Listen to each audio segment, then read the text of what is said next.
Au nom du Père, du Fils, du Saint-Esprit. Amen. Seigneur Jésus, tu connais mon inconstance et mon infidélité. Tu sais combien je suis faible. Alors je demande en ton nom que notre Père céleste envoie son Esprit pour que quotidiennement je puisse entreprendre la lecture du catéchisme de l'Église catholique et que mon cœur s'ouvre à la tradition enseignée par ton Église, ma mère.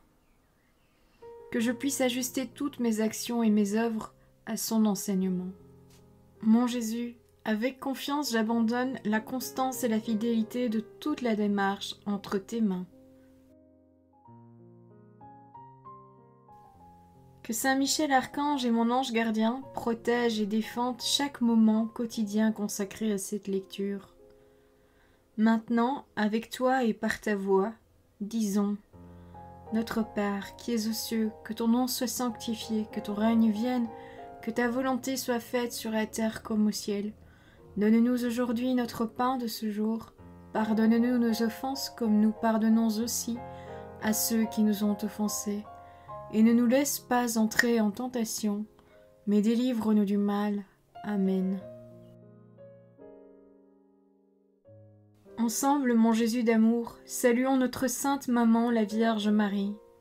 Entre ses mains, je remets mon cœur, mon âme, ma volonté et ma vie, afin que par ses soins règne en moi la volonté du Père, et qu'en ses mains mes œuvres soient gardées, transformées, en parfaite offrande rayonnante de la lumière de Dieu, pour sa gloire, le salut des âmes et la consolation des âmes du purgatoire.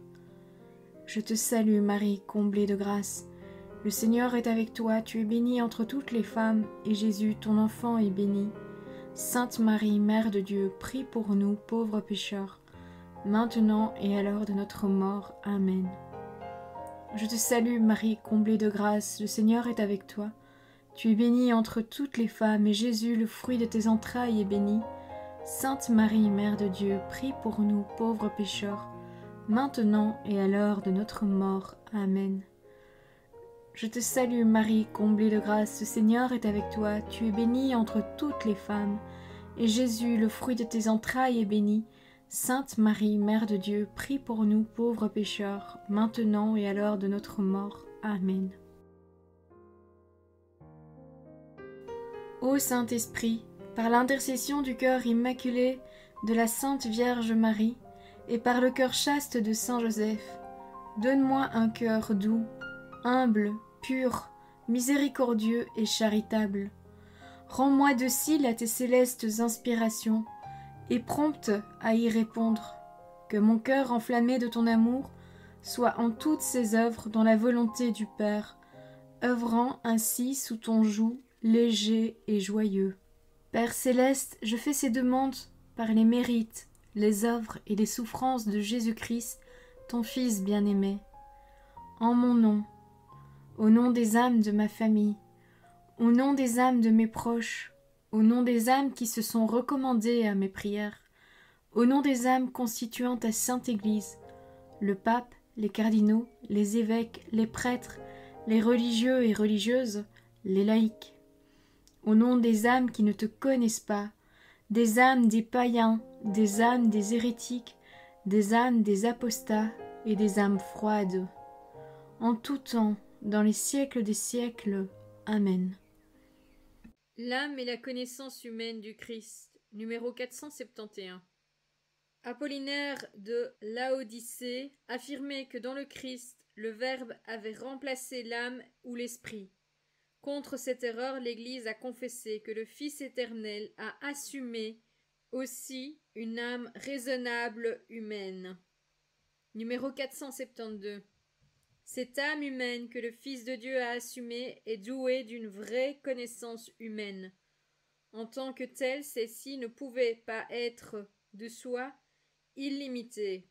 Elle était exercée dans les conditions historiques de son existence, dans l'espace et le temps.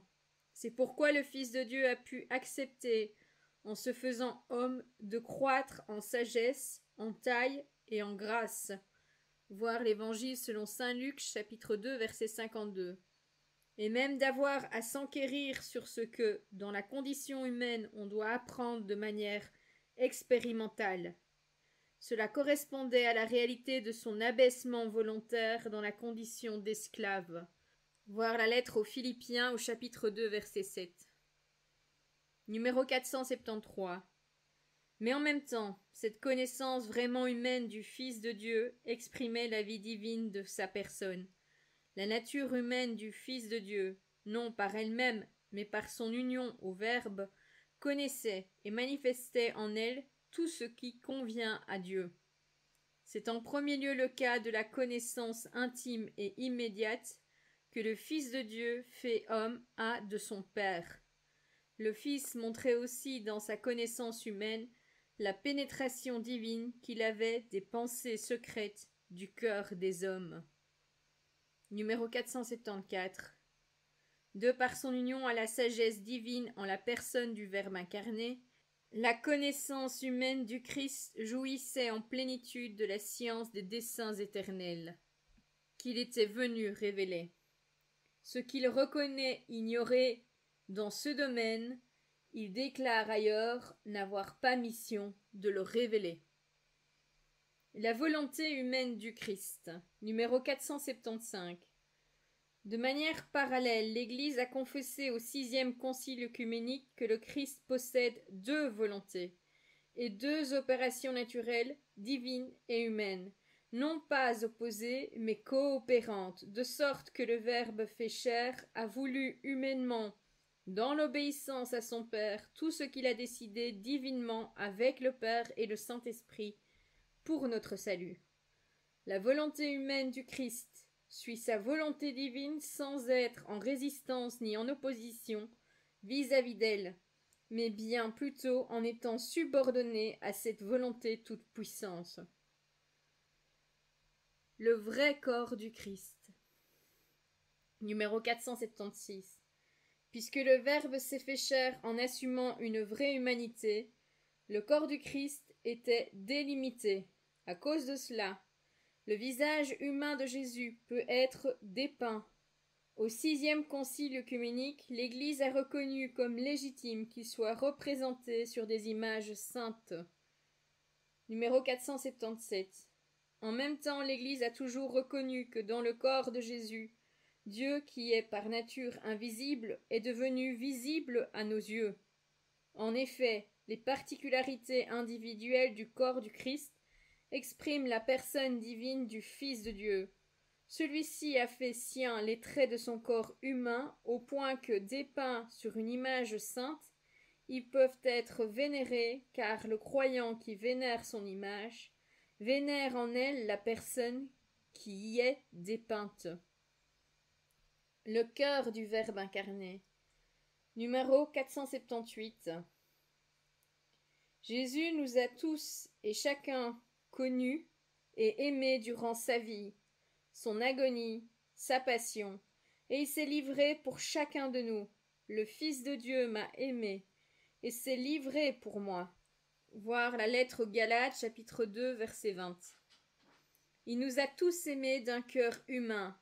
Pour cette raison, le cœur sacré de Jésus, transpercé par nos péchés et pour notre salut, est considéré comme le signe et le symbole éminent de cet amour que le divin Rédempteur porte sans cesse au Père éternel et à tous les hommes, sans exception.